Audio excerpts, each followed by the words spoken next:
আপনার শাড়িতে অনেক বেশি আকর্ষণীয় লাগে। আপনার কোমর এমনকি নাভিটাও সবচাইতে বেশি আকর্ষণীয় জিনিস। সকাল থেকে চোখের সামনে একটা রং ভেসে আছে আমার। হঠাৎ হঠাৎ কদম ফুলের মতো হলুদ হয়ে যেতে ইচ্ছে করছে খুব। যদিও কদম ফুলের দুটো রং, একটা সাদা আর একটা হলুদ। আমার সেই হলুদ ফুল হতে ইচ্ছে করে। ইচ্ছেটা স্বপ্নের মতন কেমন যেন ডানা মেলে আকাশে উড়তে চাইছে। নিজেকে হলুদ পরীর রূপে দেখতে স্বাদ যাচ্ছে মনে। আচ্ছা, হলুদ রঙের আবার পরীও হয় নাকি? জানি না আমি। না হলে না হবে, আমি না হয়ে হলুদ পরী সাজব একটুক্ষণ। হলুদ রঙটি আমার বরাবরই ভীষণ অপছন্দের। যে সে অপছন্দ না, একদম সহ্য করতে পারি না টাইপ অপছন্দ। কেমন যেন ক্যাটক্যাটে রং মনে হয়। কিন্তু আজ সকাল থেকে এই যাবৎ কাল থেকে অপছন্দ করে আসা এই হলুদ রঙের ওপরেই আমার গভীর এক অনুরাগ জন্মেছে। অনুরাগ জন্মানোর পেছনে মজার এক কারণ আছে। কারণটা বলি তাহলে। সকালে ফজরের নামাজ পড়ে 1 কাপ আদা দেওয়া মশলা দেওয়া রং চা নিয়ে ব্যালকনিতে দাঁড়িয়ে সূর্যোদয় দেখা অভ্যাস আমার। কিন্তু গতকাল রাত্রে ঘুমিয়েছি দেরি করে, আর আজ ইউনিভার্সিটি প্লাস অফিস বন্ধ থাকায় সকালে নামাজের পর ভাবলাম একটু ঘুমিয়ে নেই, সময় তো আছেই আজ অফুরন্ত। এরপর ঘুমটা আমার এক অদ্ভুত স্বপ্ন দেখে ভেঙেছে। দেখলাম কোনো এক সবুজ খোলা প্রান্তরে অনমনে দাঁড়িয়ে আছি আমি। যতদূর চোখ যায় শুধু সবুজ আর সবুজ। ঝিরিঝিরি হাওয়া বইছে, আকাশটা নির্মল। হাঁটতে হাঁটতে কিছু দূর সামনে আগাতেই দেখলাম কি যেন দাঁড়িয়ে আছে, হাতে এক গুচ্ছ কদম ফুল। ওহো, একগুচ্ছ বললে কম হবে, এক ঝুড়ি বলা উচিত। সে সেই সব ফুল আমাকে দিল। আমি 2 হাত পেতে তা গ্রহণ করলাম। তারপর সে আমার হাতটা ছুঁয়ে দিল আলতো করে। অনুরক্ত আমি চোখ ঘুরিয়ে অন্যদিকে তাকালাম।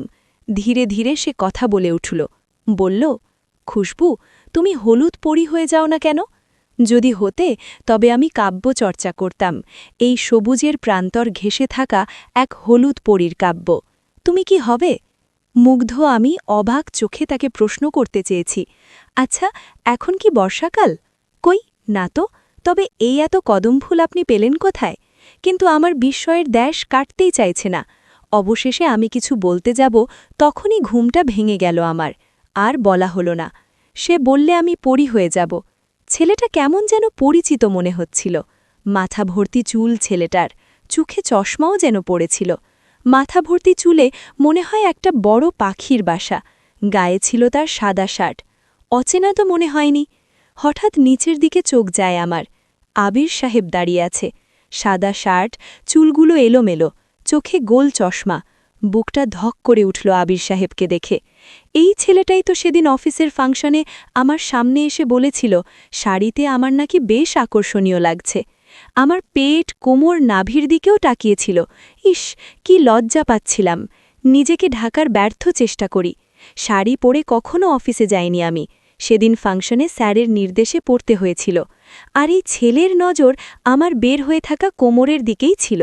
ছেলেটা আমার দিকে একবার তাকিয়ে আবার চলে যায়। আমি হাহ ছেড়ে বাঁচলাম। স্বপ্নের কথা মনে পড়ল।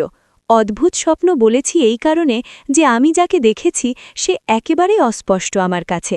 আমি তাকে আগে কখনো দেখেছি বলে মনে পড়ে না, তবে তারপরও কেমন যেন একটু চেনা মনে হয়েছে। বাস্তবে এমন কাউকে আমি চিনিও না। এটা আবার আবির সাহেব না তো? না, উনি কেন আসবে আমার স্বপ্নে? কিন্তু তার প্রতি আমি মুগ্ধ, আমি অনুরক্ত। সেই অচেনা তাকে দেখে মনের মধ্যে সেই যে উথালপাথাল শুরু হয়েছে তা এখনও থামিনি। দেখিনি তাকে কখনো, অথচ মন বলছে কত দিনের যেন সে চেনা আমার। মনের যেন কত গভীরে চুপটি করে আসন গেড়ে বসে আছে। সে যেন আমার সমগ্র মনোরাজ্য দখলের জন্য হাজির হয়েছে। মনের মধ্যে তারপর থেকে এক মিশ্র অনুভূতিরা লুটোপুটি খাচ্ছে যেন। এক অপরিচিত ভালো লাগার অনুভূতি, তার সাথে সাথে উৎকণ্ঠা। কোথায় গেলে পাবো আমি তাকে? এরপর থেকেই চোখের সামনে কদম ফুলের মতো রংটি ভেসে বেড়াচ্ছে। ইস, কদম ফুলের যে এমন মনোমুগ্ধকর সৌন্দর্য আছে কখনো খেয়ালই করলাম না এ জীবনে। এটা সত্যিই এক ব্যর্থতা। কেমন কেমন যেন রংটা ভাবতে ভাবতেই হৃদয়ের কুটিরে এক ছবি দেখতে পাই আমি। দেখি বড্ড সাজানো গোছানো এক ছোট্ট বাড়ির একটা ঘরের বিশাল জানালার সামনে আমি দেওয়ালে হেলান দিয়ে হলুদ শাড়ি পরেছি, চোখে কাজল টেনেছি ইচ্ছে মতো, খোপায় কদম ফুল গুজে দিয়ে আর 2 হাত ভর্তি সবুজ রঙের কাচের চুড়ি। চুপচাপ বাতাস, মেঘলা আকাশ, আমার চোখে বড্ড উদাস দৃষ্টি। মাধবীলতা জানালা পাশ ঘেঁষে দোতলা থেকে নিচে নেমে গেছে।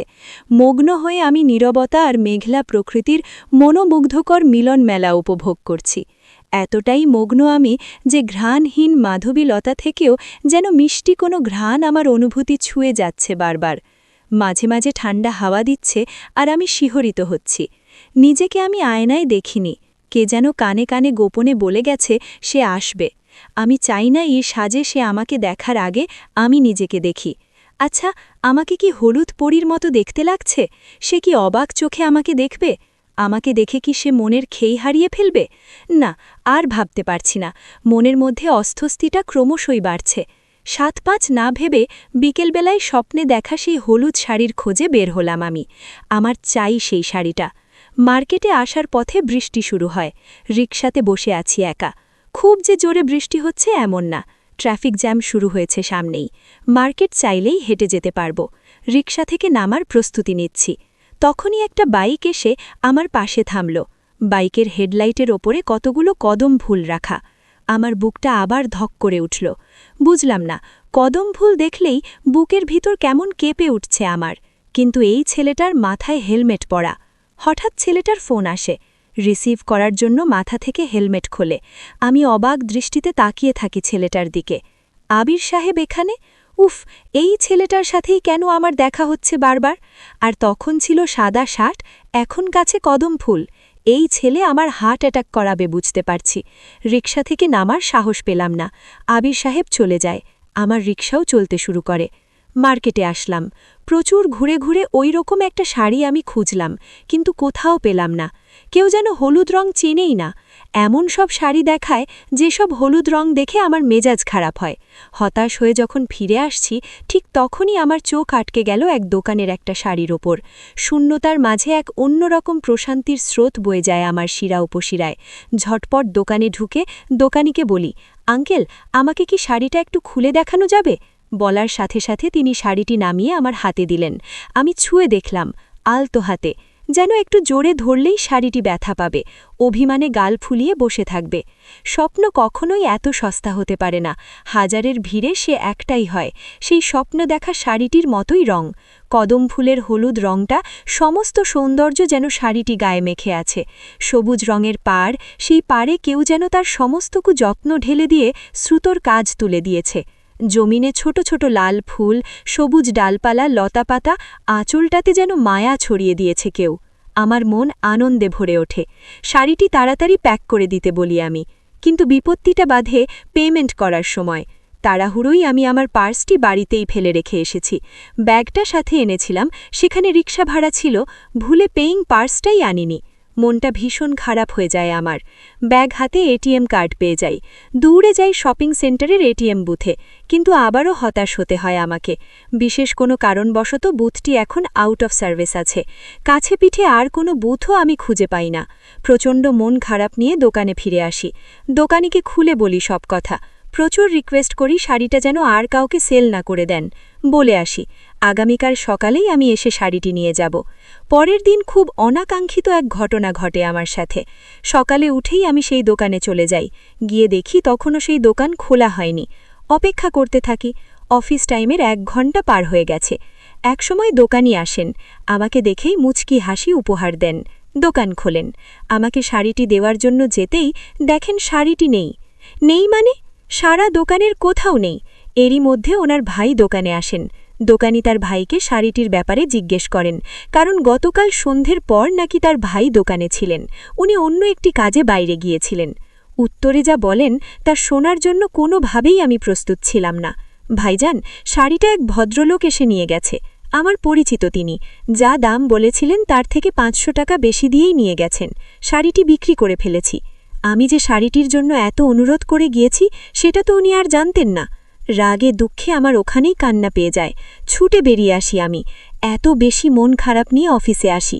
স্যার প্রশ্ন করেছে লেট কেন হলো। আমি সাথে সাথে কেঁদে দিয়েছি। অফিসের সবাই ছুটে আসে আমার কান্না দেখতে। কারো সাথে কথা না বলে নিজের ডেস্কে এসে বসলাম। শাড়িটার কথা ভাবছি। যে নিয়েছে তার ওপর রাগ হয় খুব।